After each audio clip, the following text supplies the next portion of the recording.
Warning. You are now tuned in to 7 Mile Radio. 7 Mile Radio. Thank you. Good afternoon, guys, and thank you so much again for tuning in, especially on this snowy Sunday outside, to the Making Them Think podcast. Today's topic is going to be what it means to be Black in America. I felt that this topic needed to be discussed in reference to how we as Black people kind of move throughout America, if you will, and a bit unconsciously, if you will. I was tuning into my big brother, Emmett. He was doing his live, and his topic was what it means to be Black in America. So instead of coming on today and just stealing the topic without him, I figured what would be better than to have the king come on and let's go ahead and share some dialogue in reference to what it means to be Black in America. Again, my guest host is Emmett with Revolutionary Wealth Builders. You can find him on YouTube under that title. I invited the king on because he drops, I'm talking about knowledge that really makes you sit back and think. And of course, if anything that has anything to do with thinking, I need you to come on and let me pick your brain. So some of the points that he made in reference to what it means to be Black in America, I agreed strongly with, and I felt it was the best decision to have him come on and share some of his dialogue with us. And if you will, without further ado, Mr. Emmett, again, thank you for blessing me with your presence. I appreciate you coming on. And again, you know, I'm going to have you again after this for other topics. There are ample topics that you and I share that, you know, we see things alike on. Say less, sis. Peace. I appreciate being on with you. I'm excited to share some information and to learn some things. And so we can dig right in. Let's get it. I appreciate it. Thank you. And when I was driving in, of course, thinking about the topic that we were going to discuss today, I was thinking more so like when it comes to the topic of what it means to be Black in America, what I feel, you know, and I always have to stress what I feel because, you know, people can call in, oh no, it's just what I feel, babe. I'm not etching anything in stone. You know, I'm just giving my opinion on the topic. But what I feel it means to be Black in America basically is living with caution. I mean, there's nothing that we can honestly take at face value. I was having a discussion the other day with a young man, and we were discussing of how his son had gotten into some trouble, and his son was already on probation or parole or what have you, and got caught with a gun. Right. So from what I understand, and please, Mark or Emmett, please correct me if I'm wrong. If you are caught with a gun, it's automatically 2 years? Well, you used to, at one point in time, there was a 2-year flat. You got a 2-year flat with no tail for getting caught with a pistol. But because he's on probation, it varies. It could be a 2 to 5, and so it used to be a flat 2. He probably would still get 2, but he probably would end up getting a tail on that because they would want to put him on parole after he did the 2 years or the 19 months or whatever. And what you just explained is exactly the reason I wanted to. He went home. He went home. Wow. You see what I'm saying? And my point of saying that is being Black in America and not thinking cautiously or, you know, not really digging deep. Why did he go home? And I'm only pertaining, and don't get me wrong, of course I'm not speaking against my Black men. You know, what I'm questioning is the way that system goes. If you get 2 years, I mean, you get caught with a gun, 2 years flat or however that goes, you're already in trouble for something that had to do something with a gun. So my question is, and then again, being Black in America, I'm looking at it as soon as he said that, like he went home, what? And not speaking against the young man, you know, hopefully when he comes back out, he'll be okay. You know, nothing will happen to him. But as far as the system and the way that law regulates, why was that not upheld? Has he not caught a body yet? I mean, you see what I'm saying? Has he not really committed a crime that they profit? Damage in the community. He hasn't done enough damage to the community. You see what I'm saying? So when stuff like that happens, I don't look at it like, oh, he got out. You know, and again, no hate towards the young man. And of course, right. I'm never speaking against my kings. But what I am saying is, what was that agenda for them? That's interesting that you say that. We don't want to veer too far off of how we want to establish our discussion. However, I'm not going to say any names. You know where we grew up. We grew up in the same neighborhood. Well, we come from the same area. And some years ago, I know a gentleman who has taken multiple lives, right? He caught cases in the 70s. He caught cases in the 80s. He caught cases in the 90s. And there was one reoccurring theme there. All of his victims were black. Because I was saying to myself, if this gentleman had taken the lives of anyone other than someone who looked like him, he would have never stepped on the street again after his first victim. And so maybe 3 or 4 other people died because of the lack of value that the judicial system places on our communities when it comes to predators that even we don't support. If you see what I'm saying. I do. So I'm with you on that. You see. And I was just doing an analysis of this just recently because in my mind I was thinking like, and I know homeboy, I grew up, he's older, he's much older than I am, but I grew up under him. I'm thinking like, how's homeboy keep doing these 20, he's getting 15 years for these murders, but he's getting out and he's coming home. I know, of course, he's not telling, but he keeps going to the parole board coming home. What could he actually say to the parole board to come home? And let me be clear. I want my reformed people to be back on the street to be productive. That is it. But when you are Keyword. sick and sinister, I really don't care what happens.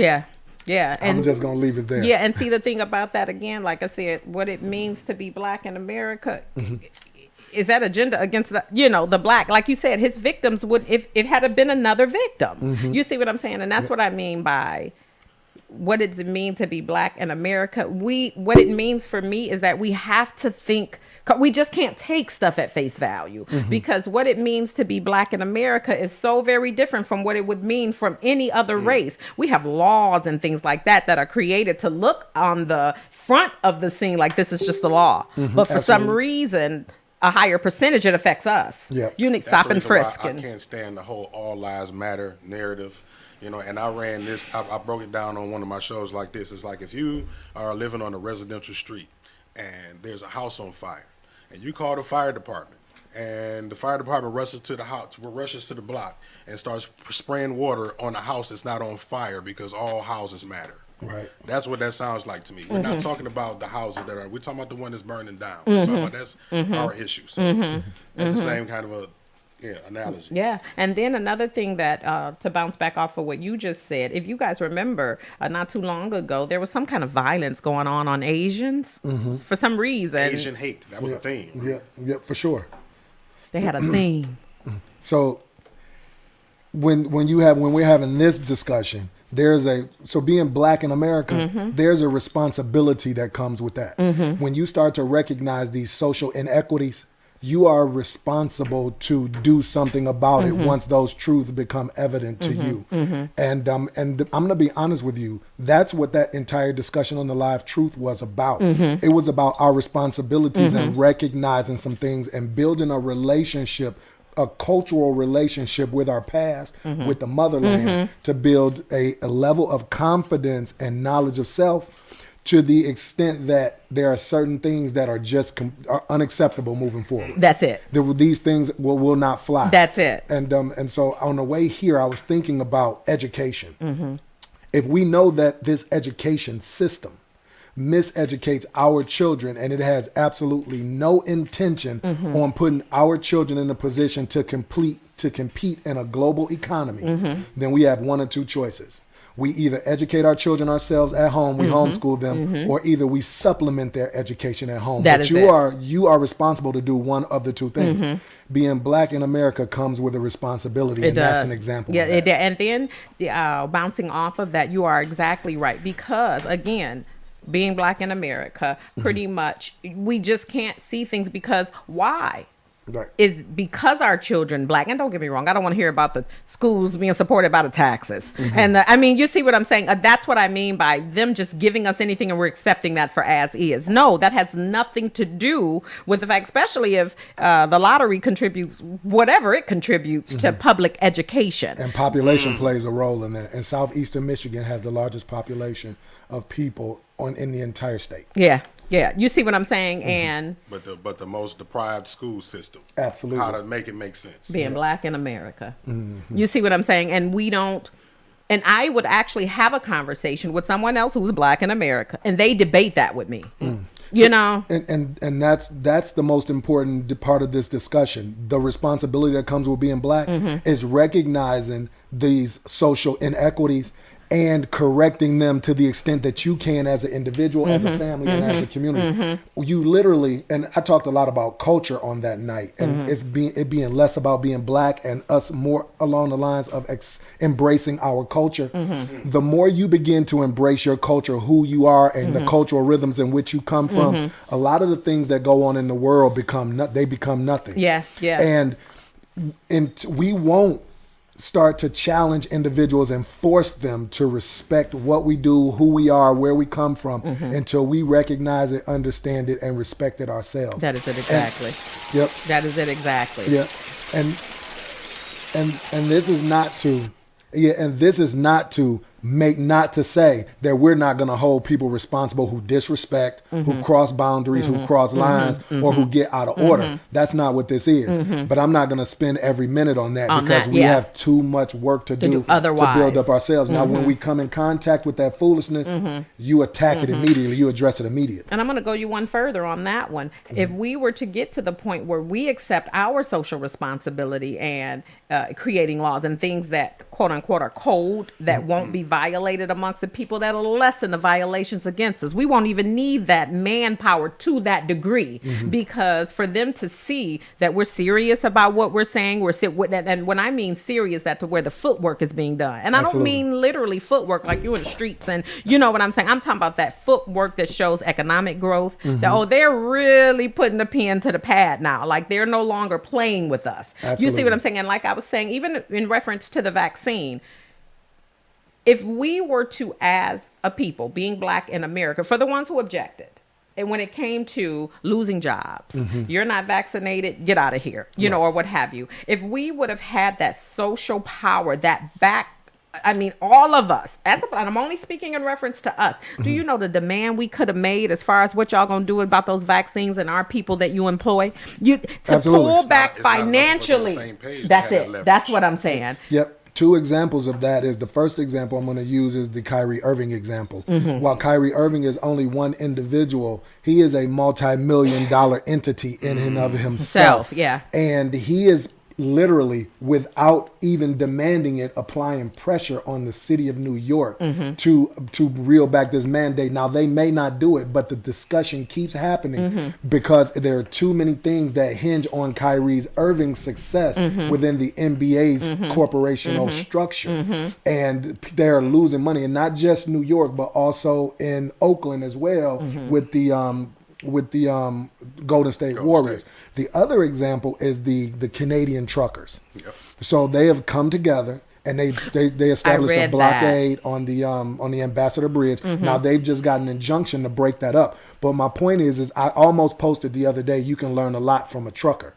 And I was going to post that the other day, but I didn't because I just wanted to get some more data. But ultimately, these truckers are being forced to be vaccinated, and they're not having it. They're not having it. And so just the mobilization has already brought enough attention to it where people are starting to think themselves. And then the final thing is as it relates to Detroit Public Schools, the forced mandates start next school year. So what DPS has already done, they're claiming that they're at about 90% compliance with the testing, which I don't believe, but they are going to next implement the mandatory vaccinations for the children. That's when a lot of parents are just already made a decision, like we're just going to fall off, right? But what we really want to do is we really want to mobilize now.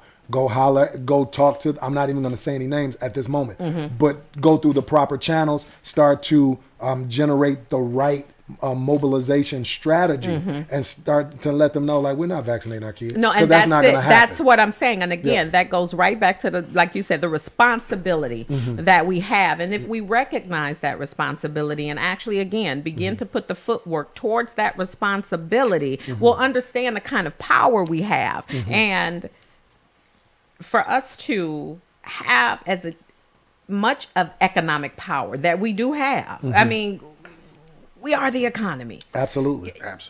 Yep. $3 trillion a year, something like that. That we spend. It baffles me. I promise you. And then there are going to be a lot of times on here, Mark, when I get to where I'm just speechless. Like I can't even find the words to explain. And I'm not calling us stupid, but our actions of stupidity. Don't know. Like, we made people like us that's on the same page may, give this kind of information out, but I just think it's not known or understood on a mass enough scale for people to really understand the impact of what they like financially. Like, we don't really know. A lot of people don't understand how much money we spend into this economy every year. So absolutely, they're going to keep continuing to do. They don't understand the impact that they make. I mean, they don't see how it's structured. I mean, look at the city of Detroit, for example. Where do we shop at in the city of Detroit? Nowhere, because there's nowhere to shop. Right. You know what I mean? So they don't look at the design of that and to see that, okay, they are strategically routing us to invest in other areas. You know what I mean? If we put our money into other communities, it's not ours. It don't look like us. Yep. And they don't understand that. I'm going to take it a step further. There's a lot of people out here in the world that are very intelligent and they're getting money. And they look at spending their money with certain people as a badge of success in and of itself. So my family get on me. If anybody knows me, I may not look like I'm frugal, but I'm a very, very frugal person. Yeah. And I'm not frugal. I'm frugal for a number of reasons. The first reason is because I study macroeconomics 40 hours a week. But the most important piece of that is socially, I have a responsibility being black, not giving certain people my money. So my daughter, my youngest daughter, she likes to do this. She likes to just spend it. She loves spending my money, right? But we'll go to a restaurant and the lemonade is $4.29. We'll pick any restaurant, a nice restaurant. We are responsible as black people. We are responsible to spend money with black restaurants. That's the first thing. And we are also responsible for recognizing when we're being overcharged for something and the profit margin is too great. And we are also responsible to not get wealthy people wealthier than where we are contributing to our own demise. So essentially, the people that we give money to literally turn around. So if we buy Pepsi Cola, if I buy a Pepsi Cola invests in the prison industrial complex. So I'll buy a Pepsi, enrich their pockets and make it profitable for them, and then they turn around and pay into a system that will arrest me and will imprison me and make profit off that. Exactly, and make profit off of that. And so at some point you have to cut the revenue streams off and do your part to your enemy. Many of these people, and they don't necessarily have to be white, they just have to be pushing an agenda to attack, hurt, maim, and harm poor and impoverished people all over the world. They are your enemy. And you cannot spend money with your enemy. As a black man and a black woman in America, you have the social responsibility to make sure that your money goes to places that will help you and not harm you and your kids. Yeah, damn, you took it right out of my mouth. I was going to say not only help and harm you, but the generations coming up after us. Absolutely. And then for the generations that are coming up after us, we have to be sure to, again, be responsible. I love that you said that, because it is a responsibility. We have to be responsible for educating them. And I'm not even trying to be funny, out the womb. Yep, absolutely. Why that baby head is all like this. And we need to be saying you are wealthy. You know what in the womb. I talked to my children when they were in the womb. I did too. And so there was this time period where when we were fighting for upward social mobility in America, when we were just recognizing that this is a direction that we wanted to go in, we moved past that. Now we've become more revolutionary in a lot of instances in generally speaking. But there was this theme where parents would tell their kids, you have to work twice as harder as a white kid. You have to do twice as more. You have to do 3 times as more. And what that does is it makes the child believe that they are less than. That It is is an it. inferiority switch. We talked about It is. But as a black man and a black woman in America, we have a certain responsibility to build up what we need for ourselves. So we don't even have to talk to other people. If we want to disengage, we should be able to have create enough that reality. resources amongst ourselves That is to it. take care That of is it. ourselves. But we just don't believe it. We don't. I guess then don't trust and support each other enough. Like, what is that? Because being black in America, the responsibility of knowing, like you said, we can't just keep putting out here the fact that we have a problem. Yeah. Because I know we all have a problem. What's the solution? Absolutely. To that problem. Yep. You see what I'm saying? And then the solution, first and foremost, honestly, the solution isn't even financial. What did I say the last time? It's mental. Yep. You see what I'm saying? Because if I can't convince you on why we need to be economically structured, why we need to be educating our children to own their own businesses, why we need to educate our children on when you begin to spend money, you spend that in a community and you spin that back around. Yep. So that, and then when you do that, you look into the community like, damn, this is what we did. You see what I'm saying? So it is a point about economics. But if you can't get me to understand why it's the point of the economics, So, but then do I exhaust myself trying to convert the people who don't believe or know into people that do, or do I put my energy in just building and hoping that they follow us just because we such a monkey see, monkey do as people, right? I was preparing my answer to be what you just said. Do we lay down the structure and implement it and exercise it and just hope that they join in, or do we, or a combination of both? Like, which one is more important? Converting the people or actually creating the system?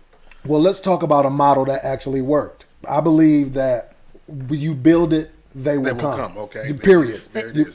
That was my answer. There it is. Yeah, and so let's look at a model that worked. The gentleman who created the foundation of Black Wall Street was one man with 100 acres of land and a couple of dollars. As he began to develop the land and grow it out himself, he brought in one business owner, two business owners, one family in this home, another family in this home. And then before you knew it, it was 600 businesses, 6 private planes, 3 banks, and a multitude of other resources where they were insulated and didn't need anybody else. But it literally started in the brain of one man. When you're educating children, it's the same thing. We're going to homeschool children, and we're going to start with the Milestones Agency, the agency that I run. We've been educating, protecting, and working with Black boys for 12 years. And so we're going to get this building. We're going to begin to open up the opportunity for other homeschool systems to work within our building, and then people will start to homeschool their kids. They're not going to homeschool their kids when we say you need to homeschool your kids.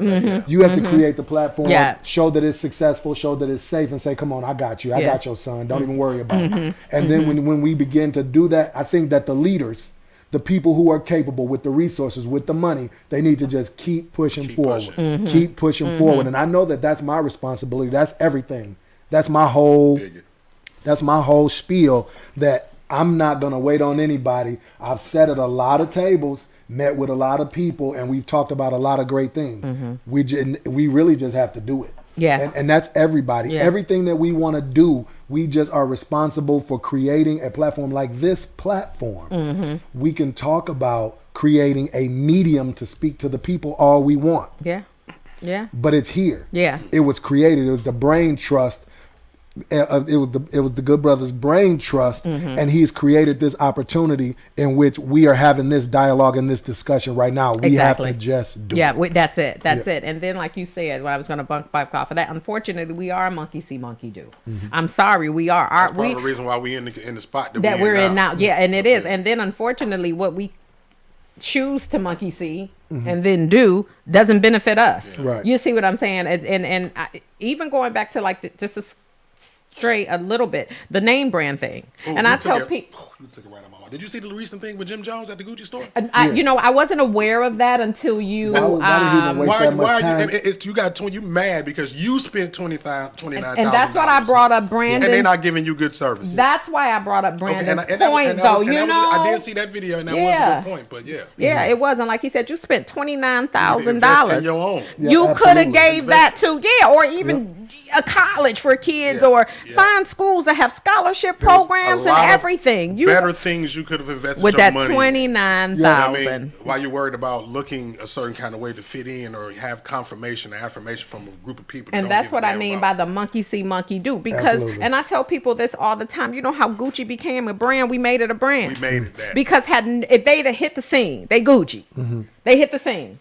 And none of us said anything about Gucci. They be bland over there, just Gucci. Yep. We make them what they we're are. about to have a new store right here in Detroit. Well, they always talk about it. Well, they always have been bland. Most of your European designers that are not worn by black people just become a premium brand that don't sell a lot of garments annually, but they just sell a lot of garments to their people typically. And so their profits come from the price and not the volume sold. Yeah. But getting back to the Jim Jones piece, I was thinking in my mind while he was talking, like, why are you so upset? Why don't you just walk out the store and be done with it and never deal with Gucci again? And so I'm not like, I wear those brands, but I typically don't buy them. I have family members who love me, and they know how my taste has always been over years' time. And so they'll think, what can I buy my uncle or what can I buy my dad? And so they'll just do it. And so because I love them, I wear it.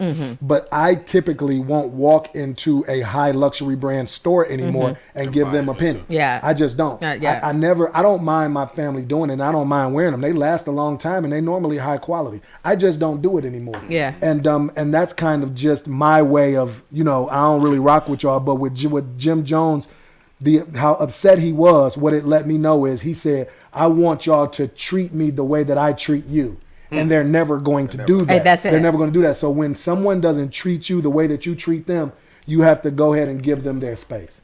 He has an expectation because he spent $29,000 with them that they wouldn't treat him like a nigga. They're going to give you $29,000 worth of service. That they're not going to treat him like a nigga. Yeah. You were in the VIP area of the store, and they didn't even acknowledge that you were there. VIP. You understand what I'm saying? Yeah. And so my message to Jim Jones would be, you're just never supposed to spend another dime with them. Yeah. And the best thing to do is to become the brand ambassador of a competitor, and then you shut them down. I'll but show you have that to show way. Exactly. They become your enemy. And when a person becomes your enemy, you have to push the pedal to the metal. That's the way that I see it. You don't have to spend a lot of time on it, but to the extent that it is in your best interest to do so and be an example, you push the pedal to the metal and you try to crush your enemies, especially if it's going to help you and your people. And that goes back to what you said about for the ones of us who do have money. You know what I'm saying too. And he's an example of that. That's it. You're following Jimmy. What you actually could have gotten out of that versus just making a video and saying, y'all see what they did? Yeah. You mean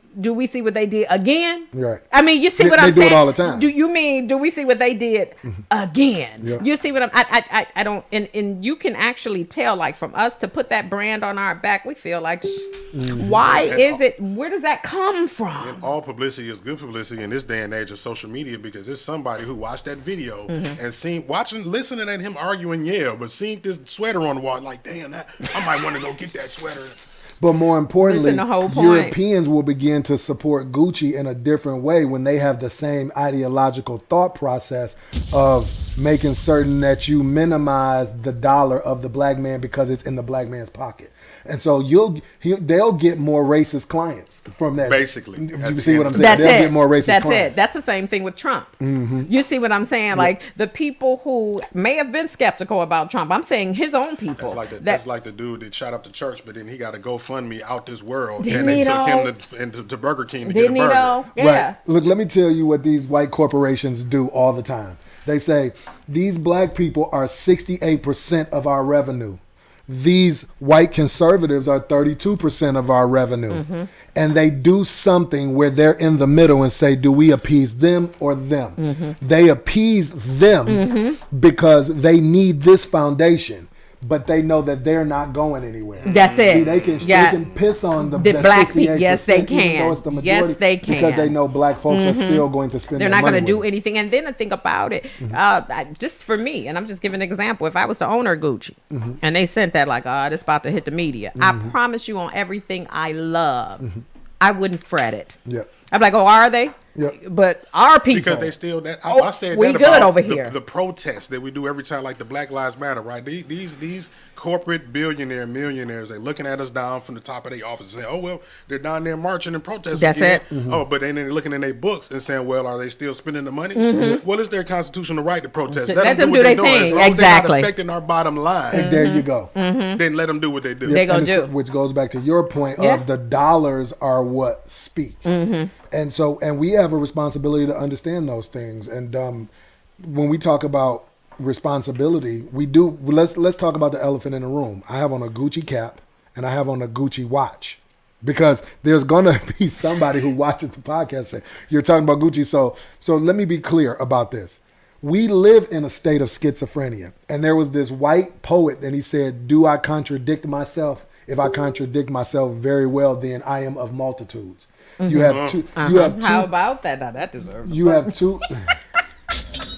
You know what? So you have Tupac, who could be a very hyper aggressive, hyper masculine man under the right circumstances. Right. Then he could be a very compassionate and loving son. Do I contradict myself? Yeah. Very well. Yeah, Then very I am much so. multitudes. Yeah. And so we are a number of things. But we cannot allow those number of things to not allow us to be clear where we live in a state of schizophrenia in America. Anybody who knows me and speaks to me behind closed doors, I'm probably more about to pro bounce off that. my people than I'm about people to who bounce wear off that. people RGB, who exactly. And so The they'll people do go it for a trend. they'll go 100, but would they be willing to give their life for their people? Yeah, You that's see it. what I'm And saying? then And so we just can't live in that state of schizophrenia. Go ahead, sis. And here's the thing about that, like you said, and that's something we're gonna have to understand too, because as much as I hate to see my people, I hate you sitting over there rocking that, big bro. I mean, you know what I'm saying? But This black my on. thing, right? Freestyle, baby. I love it. Right. And what I have to understand is that's not, if you come to me and say, I'm ready to get on board, you got them Gucci though. Right. Then I'm just as bad as you spending the money with Gucci. Exactly. We have to be able to exempt what doesn't matter. Right, You yeah. know, so for example, I'm spiritual. I no longer follow a religious guideline. I'm more so spiritual now. You know, I got my relationship. You know what I'm saying? And, Absolutely. But you Christian. I have to overlook that. If you come to me and say, I want to be down. Because it's all in love. That's it. And then the whole agenda is us as one. But us as one, like you said, we're many. Have I contradicted myself? Like a multiple of, you see what I'm saying? We're going to be a whole group of people who are in Gucci. Exactly. Who are Catholic, who are Baptist, who We are. just have to be on the same page about the most important thing, That's which is it. the progression, the Nothing moving forward of our else people. matters other You know what I mean? than We the don't- fact we're doing this because we're black. Yep. And my daughter, me and my daughter was having a conversation. She came home from college this weekend, and we were sitting in there, and she said, "Well, Dad, you support a lot of capitalistic endeavors, and I'm, you know, do you consider yourself a communist, a capitalist, or a socialist?" And I said, "I don't consider myself any of them, but I got some very close brothers that I work with and rock with in the community that take issue that I have discussions about crypto and I teach people about crypto. But what they don't understand is every single dime that I invest in crypto, it'll go to my people. But here's the thing.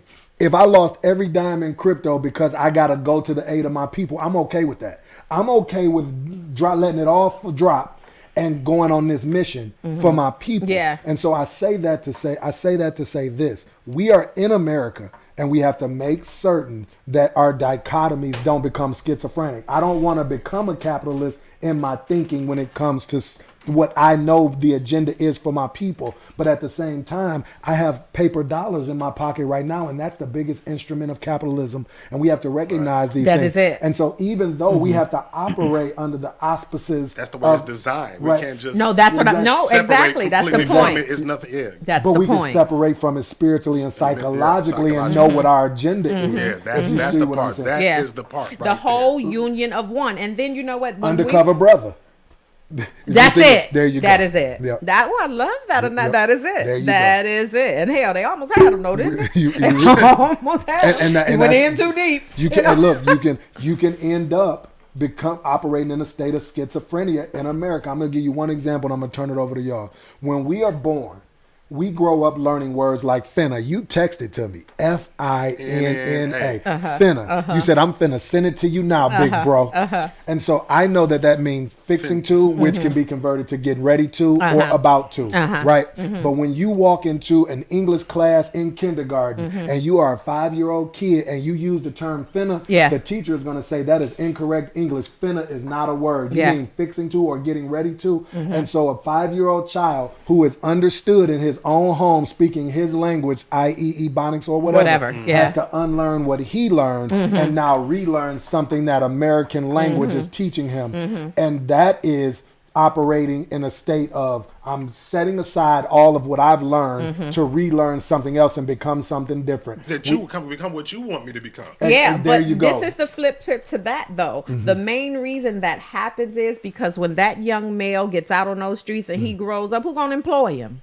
The individual the people who taught him to say getting ready to, which goes back to responsibility that we have to build everything. That's what I mean. Ourselves. That was my point of that. You see what I'm saying? So when he comes in and he's interviewing, and don't get me wrong, and like I said, when we get to the point of what is actually correct, by who terms are we basing that on? There you go. You see what I'm saying? Because if I can understand you, then it's correct English.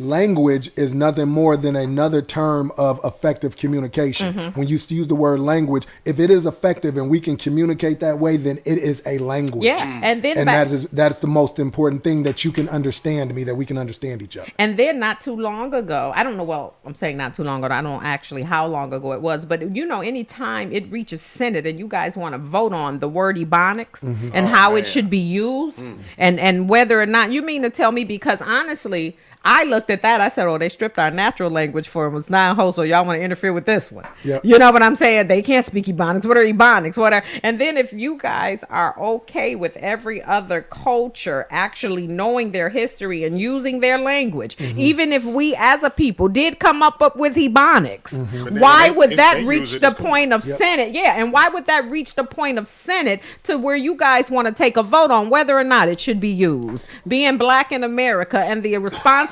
of knowing, well, we can't take everything at face value. Why would they do that? Well, we never questioned the why. Exactly, and I'm gonna interject a little bit of enlightenment on that discussion.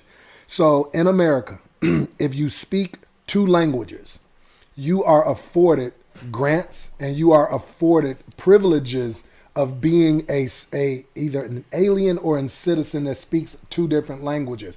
There are privileges that come with that. If Ebonics would have if the legislation would have passed for Ebonics to become a second language, it would have opened up a different set of opportunities for black people in America that they did not want to allow to become available. Exactly. Because typically somebody who speaks 2 languages is an alien and just come here. So they made a broad blanket piece of legislation. You got to pull it up. You got to Google it. Where if you spoke 2 languages, you had different privileges. You had different business opportunities, different loan opportunities, and different grant opportunities for upstart businesses and things like that. And that's why they ended up shooting it down on Capitol Hill. And then I'm going to go with you one further. You know why it was even held on Capitol Hill to make a decision on? Because we are people as a whole made them feel the impact of that. There you go. You see, if we just look at the small things, like, damn, we did that. It made us, well, damn. What else can we, you see what I'm saying? We don't really look into it deep enough. We take everything from face value, and that is what it is. And then the things that we take for face value cause us to debate with each other. You see what I'm saying? I'm not asking you to think like me. I'm just asking you to think. Look into it just to like, well, I'm at least look into it versus challenging on me on what you've been traditionally taught and using that towards me saying, well, now let's do this. Because if I'm saying now let's do this, obviously what we've been traditionally taught doesn't work for us. So now, keyword now, we recognize what we've been traditionally taught. We know about that, and we know that it has never been in favor of us. All it has ever done is allowed a whole nother race of people and different races. I'm not talking about just the white, Asian, everybody we give our money to benefit off of the fact that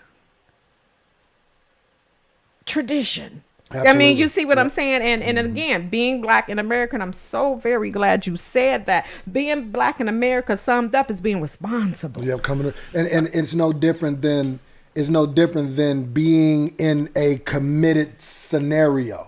When you're in a committed scenario, there are certain things you just can't do exactly. that other people can do that are not in a committed scenario because you have a responsibility to that commitment. And it's no different than being black. And then I'm going to say this.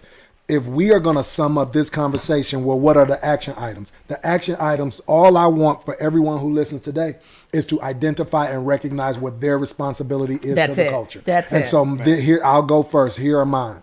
My responsibility to the culture is, for one, to buy some land to feed my family. That enough land that will feed my family. Number two, to get a structure to educate my people. And then number three, to make sure that I have a business model that can sustain itself to employ my people. Those are my three responsibilities. That is it. If I complete those three tasks, I know that the Most High and the ancestors will be quite pleased with my job. That is it. And then bouncing off of that and then sharing my responsibilities too, especially beginning in my household. Like you said, my family, beginning in my household, because 9 times out of 10, we're going to come across a lot of challenges that to where what we are teaching our household, they're going to be challenged on again versus what we've been taught traditionally. Absolutely. My responsibility is to make sure that that household is educationally aware of what it means to be financially secure. Yeah. The business, the Queens of Nature healthy products, you know, to make sure that my people are aware that we don't necessarily have to be victims of systemic medical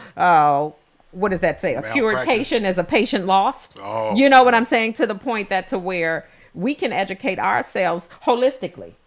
You know what I'm saying? We don't have to be victims to a system that actually gives us things that pretty much doesn't even cure what caused it. We're working against the symptoms. You see what I'm saying? And not what actually caused it. But if we can actually get ourselves to a point that to where we know holistically what we should be putting in our bodies and then enjoying the rest of life too. Because I do my stuff. But at the same time, I get to the point where I know those nutrients are in there. You know what I'm saying? Because educationally, and then if I know that, then I'm responsible to make sure my people know that. You see? And that's, I guess, kind of brings me to what I feel like my responsibility is. And having a platform like this where we can all compile and share and be a platform for information to be shared back and forth. Yeah. You know what I mean? Because this whole conversation, you know, just kind of made me think about a recent story that I just posted on the website. Keisha, you probably seen it. There's a liquor store on the west side, right? A lot of us patronize these liquor stores, right? They sell food in them, right? And I just had a sister on my friends list come to me who quit the job up there at the liquor store after she witnessed just unsanitary conditions in the kitchen and with the customer service, i.e., illegal check cashing practices up there at the store, ripping our people off, and then the kitchen being unsanitary to the point where now we had this winter storm recently, and now it's holes in the roof dripping down into the kitchen area on the toppings where they prepare the pizza, right? And this is one of the best so-called pizza places in the city. As I shared the post, there's a lot of people saying, "Oh, they got the best pizza." I'm still gonna go back up there, and you know what I mean. So now we talk about the nutrition, you know, the situation that you was talking about as far as being responsible for what you put on our bodies, the responsibility of doing what we know is right, as far as we know that these people don't have the best interest for our people in mind, but we still go out and support them despite knowing, you know, what they do and how they treat us. Yeah. You know what I mean? So, we sick, boss. And always, that is it, ain't it? So we sick, boss. Anytime I hear those types of stories, I just think of the term when Malcolm X said, "We sick." Yeah, boss. yeah. We sick. Like that's a sickness. And the miseducation machine is a real thing. And I personally believe, similar to Garvey, that it's going to be some people that whatever we do, they ain't going to be of no earthly good to us. That's it. And we just going to have to let that be what it is. And that goes back to what you said earlier, about, like, do we try to convert and convince these people, or do we just move forward, press forward, and build it, and they will come? And I feel like that's what I did with this. Back to my responsibility, this platform. You know what I mean? You build one it. One of my responsibilities was to build platform, I guess. Like, I don't want to keep saying that word, but just where we can share the information and have an info, because we don't have any media outlets dedicated to our content, our information, the things we want to talk about, the things that's important to us. Absolutely. And then having these progressive conversations where the talking about things that needs to be talked about. We're not going any mainstream platforms where we're able to have this kind of conversations about. You know what I mean? Yep. It was my interview with Dick Gregory that kind of switched my mind about everything when he told me, we back in my day, we had to pay hundreds and thousands of dollars to get on a radio platform or anywhere to speak our piece. But now I can just call you. We got black radio stations now out here where we can just get, to help get our information out. You know what I mean? So that's what, changed it for me. It's like, you know what? I'm a black radio station. Yeah. Let's go into this direction just for a second, because what you're leaning toward is very important. We are moving into a place in time where all of the things that some of our most revolutionary minded people have been promoting for a very long time are going to come to pass, and not because we're building it, because we're going to be forced to. We're going to be forced to create our own healthcare system. We're going to be forced to create our own educational system. We're going to be forced to use our own media outlets because we won't have access to those things. And nothing is wrong with that. It is nothing wrong with owning and having control over all of the things that are important to build a community. And as people, we have complained about a lot of things. We complained about GMOs in the food. Yeah. So the store cupboards are gonna go bare.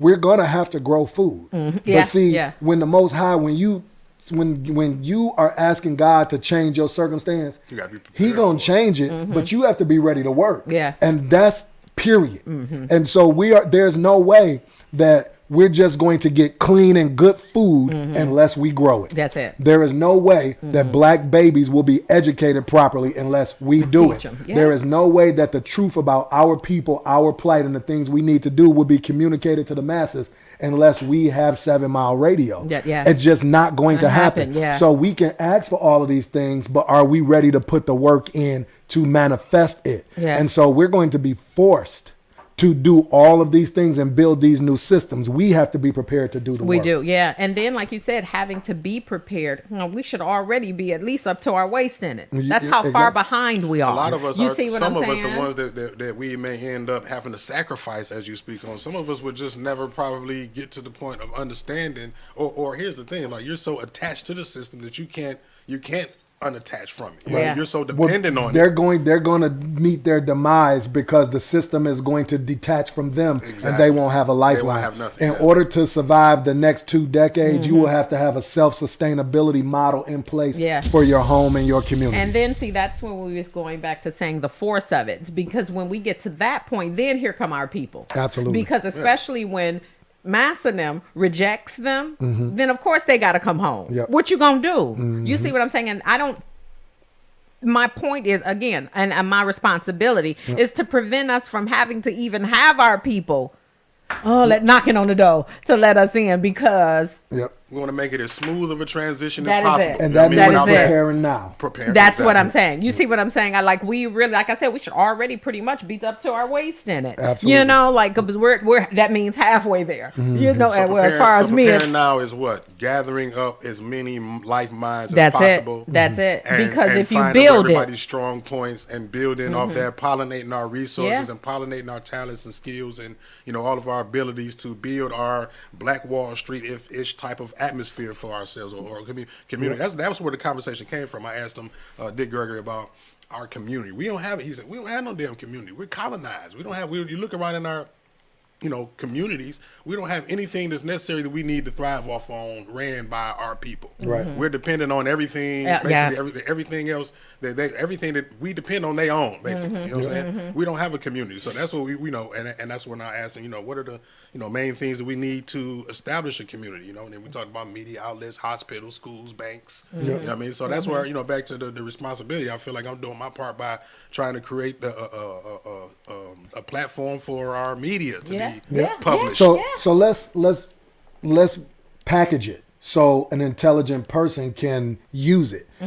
So essentially, and we do need the 4 pillars. We need the bank, we need the schools. We need the banks, the schools. What am I missing? Grocery stores. The grocery stores, store. yeah. We need, Hospitals. we need And the hospitals, hospitals. and we need the media. So that's Five. the That's five. it, yeah. Yep. And so those pillars. So essentially, I'm a part of an emergency preparedness group, and we communicate a lot on Telegram. We used to meet a lot. We don't meet as much as we used to, but there are going to be some things that have to be in place. We have to take our financial resources, the ones that we have, and not squander them. We have to buy land to grow food. That is it. We need buildings. We don't know what we're going to do with these things, But just acquire them. But Just I get 'em. promise you, when the time comes, we'll know what to do with it. Yeah, exactly. Yep. Exactly. We have to have the media already in place. We have to be able to locate our holistic health practitioners. Yes. And we have to learn how to prevent getting sick. Yeah. Before it's two Being places. proactive. Living in the As opposed to reactive. preventative. Exactly. Yep. Eliminate the unnecessary. Yep. My biggest thing with education is that it is going to be very difficult to erect enough structure to educate all the children. But there's one system that has the capacity to educate our children, to house our system. There are 360 churches in the city of Detroit, and there's an additional 85 on the outskirts and Baptist churches, and then there's like an additional 65 AME on the outskirts of the city of Detroit. Well, go know your numbers, big bro. That's Go it's know hundreds your of numbers. churches that are not open Monday through Friday Yeah. during school hours. That is your school system. Uh-huh. And so when you're really talking about converting this thing, all we really need is the buy-in from the people to understand what their role and responsibility is. And then, though, flip script on that, and I'm sorry, I have to be the dooms of the day. That's where we're going to get our biggest struggle. You The probably the are right. church. But we got And I'm sorry. I mean, you know what I'm saying, though, about that. That biggest struggle is We gotta going to convert come. them people twice. Then the thing about it, again, we have to have them understand we're not saying do this because you're Christian, Baptist, or da-da-da-da, whatever, blah, please, simply because we're black. And honestly,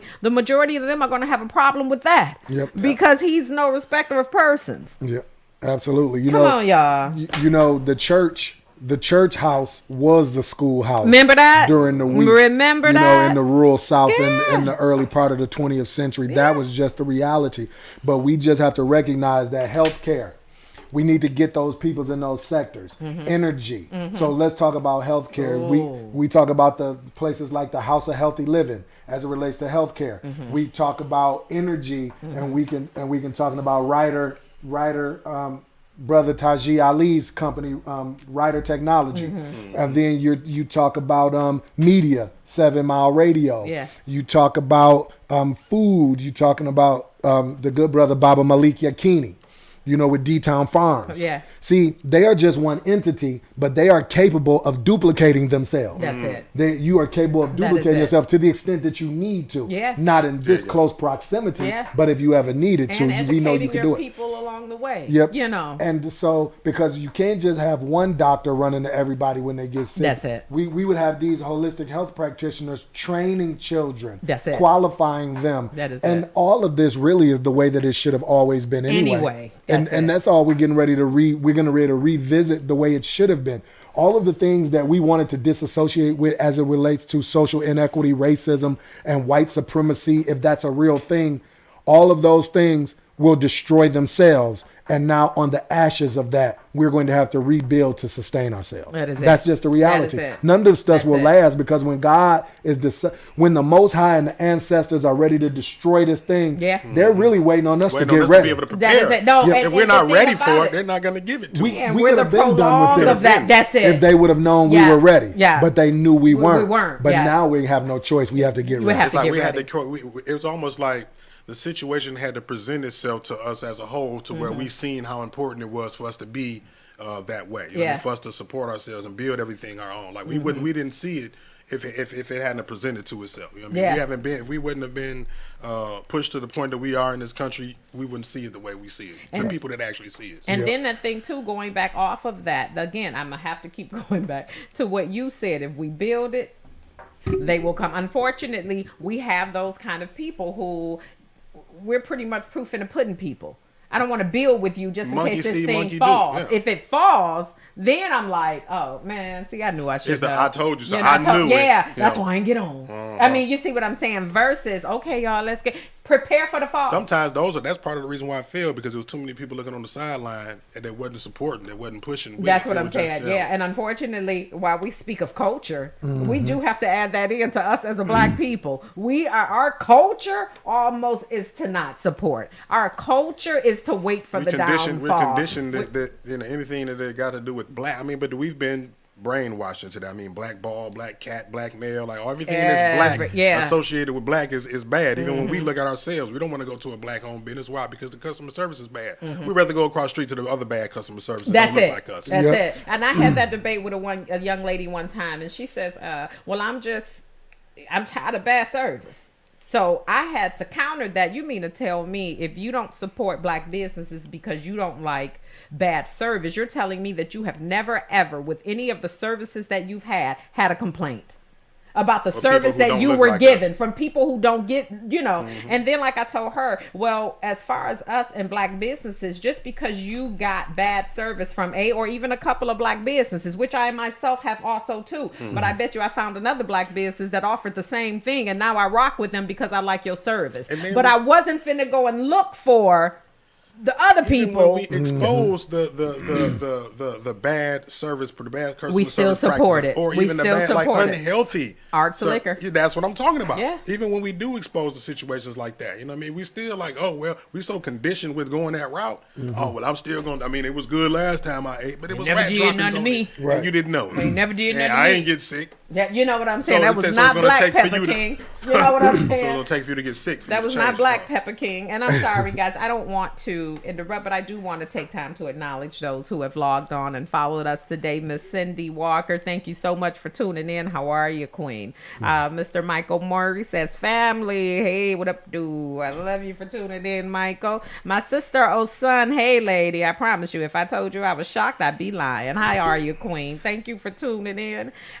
A lot of my babies is on here. Hey, thank you guys so much. Kenshawn Sieber, good afternoon to you also. My cousin Carolyn is watching. Thank you so very much. Okay, we got the Hunter Crown. What's up, Hunter Crown? Hey, what's up, Venetia Mitchell? What's up, Booger? Thank you guys for tuning in. We really appreciate you guys following, especially on this Sunday. What is it? Today is Super Bowl Sunday. Super Bowl Sunday. Yeah. Absolutely. Thank you guys for tuning in. Is it on right now? No, it's 6:30 later on this evening. Oh, is that? Yeah. Oh, well, I thought that it would be on during the time. No, that's regular football Sunday. This is the time regular football games is on. Oh, okay. Cynthia Deanna says, "Hey, Uncle." Yeah, right. So my niece Cynthia Deanna, she owns a company called Romel's Cakery, and she makes hundreds of cakes per month, and she has such a phenomenal business model. And so check out J. Romel's Cakery. I promise you. And who did you say, Cynthia? Yep. Cynthia. And my daughter's on here, Hunter Crown. She owns the clothing company Hunter.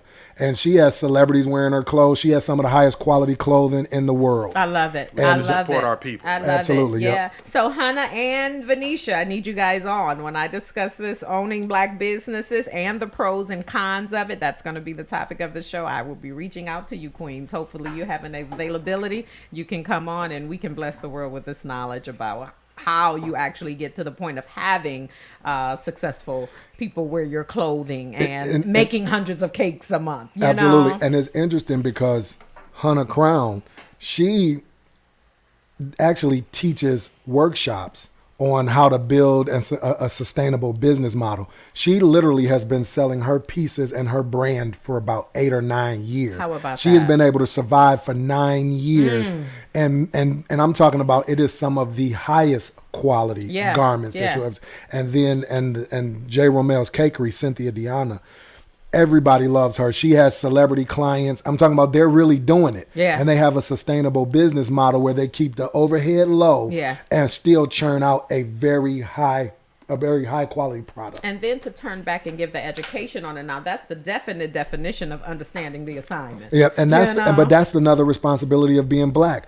owning a black business and feeding yourself. That is it. But providing top quality service to your people. I can attest that they have top quality garments and service, and I'm not just saying that. Yeah. I really mean it. Like if it's not right, I'm not gonna wear it. Yeah, and I don't then care. the thing I don't about care it, if my son made it. The way I rock with you, you know, and just based off your work, I promise you, I will become a customer. Absolutely. You know, and then I'll be on here, you know, testify to my little hunter. Yeah, for sure. You know, For sure. advertising, you know. I love it. I love it. But again, being black in America, and I'm not even shocked that affiliation is with you, and this is what you're producing.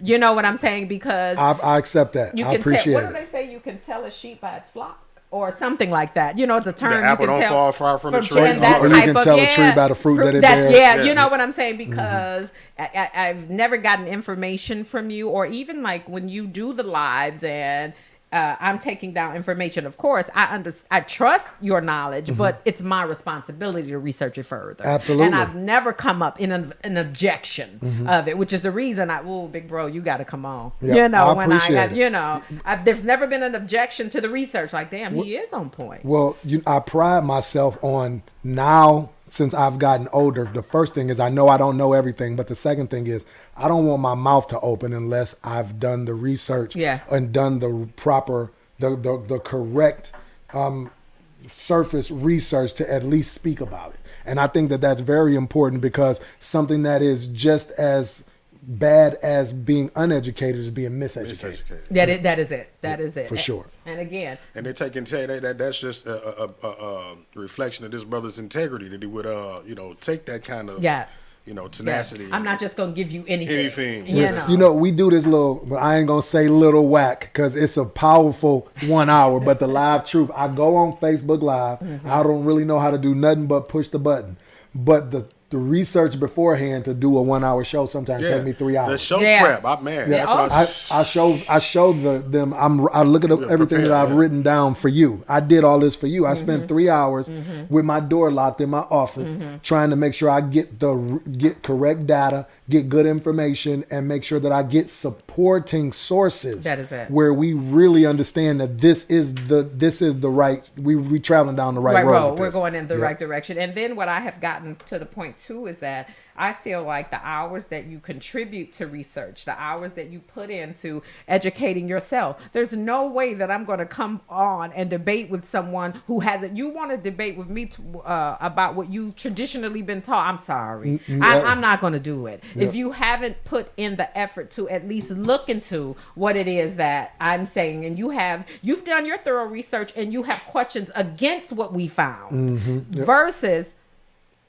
you're saying, you know, that's just because the Bible said, and I'm just, again, I always have to clarify. I'm just using that as an example. You know what I'm saying? Or for me to say about food or, you know, things like that. Like that, I didn't ate it for years. I never did nothing to me. I mean, I'm sorry. Yep. I'm not going to go back and forth with the debate of that. I'm not. Exactly. I was just talking to someone, and they were trying to convince, they were having a conversation with someone, and their position was, I am trying to gain and maintain control of the devil in me and show more of the God-like or good version of myself. And the person said, ain't no devil in nobody. Nobody has the devil in them unless they want to be the devil. And they didn't understand what that person was saying. And I said, when I'm trying to communicate a message to a certain individual, excuse me, what I typically do is use someone that they respect, and I find a quote that coincides with that individual's position, and then I hit them with that, because that typically will get a person to kind of see what you're saying. For example, if they would have said, instead of saying the devil in me and the God, if they would have just said, Martin Luther King once said, there is evil in every man and every good man, and there's good in every evil man. And that's just the reality of the dichotomy of being a human being. People love Martin Luther King, for example, and they would take that at the value that you would give it to them. They would receive it, and they would analyze it from that perspective.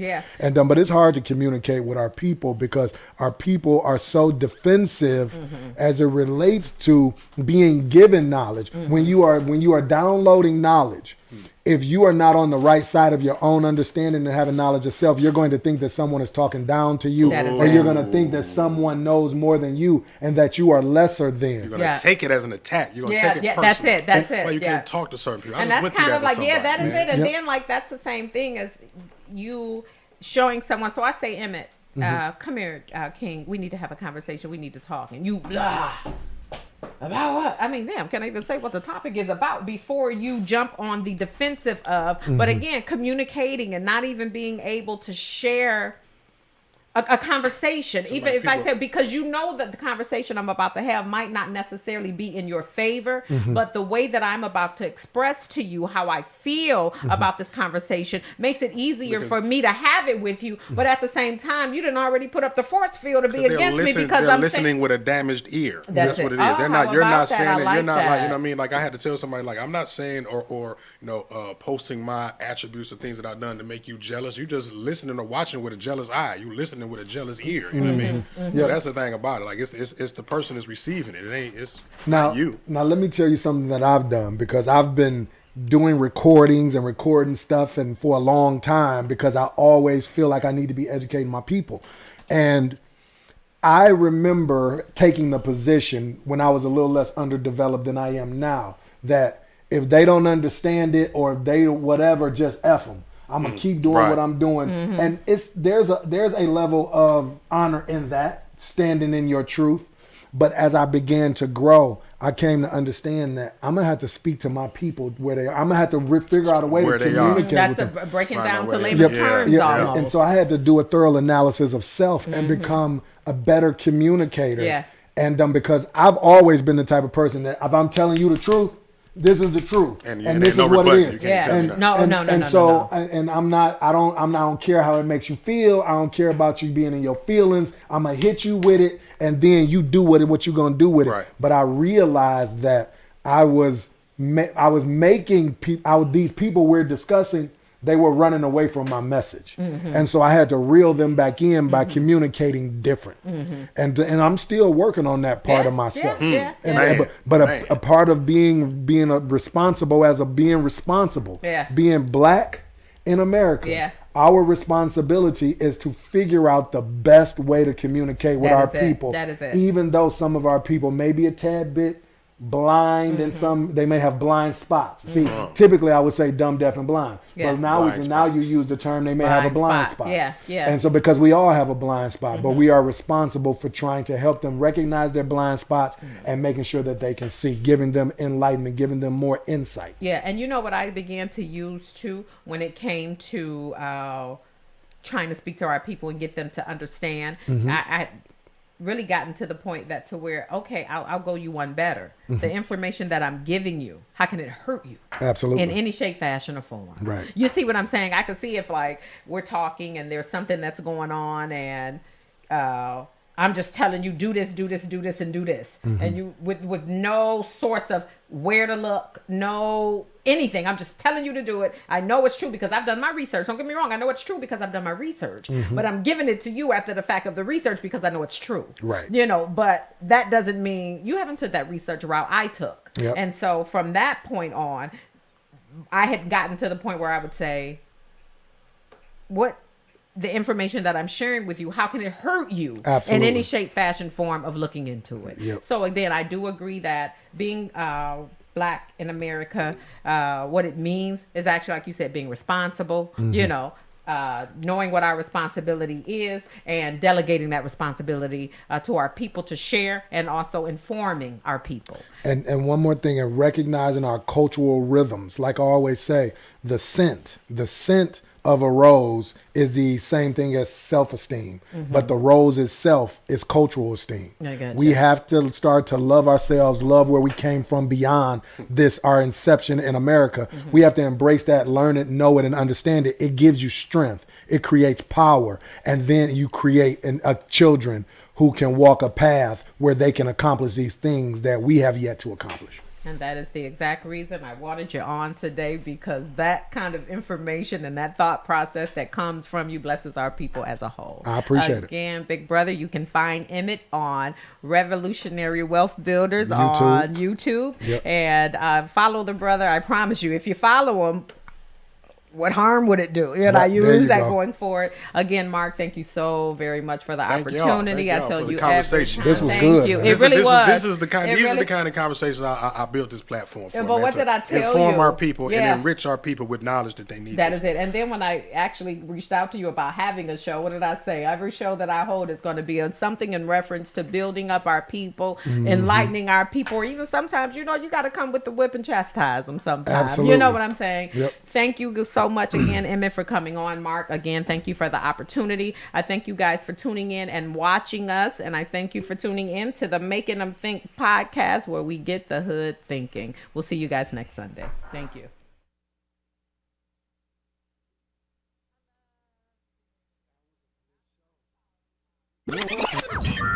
Warning. You are now tuned in to 7 Mile Radio. Production.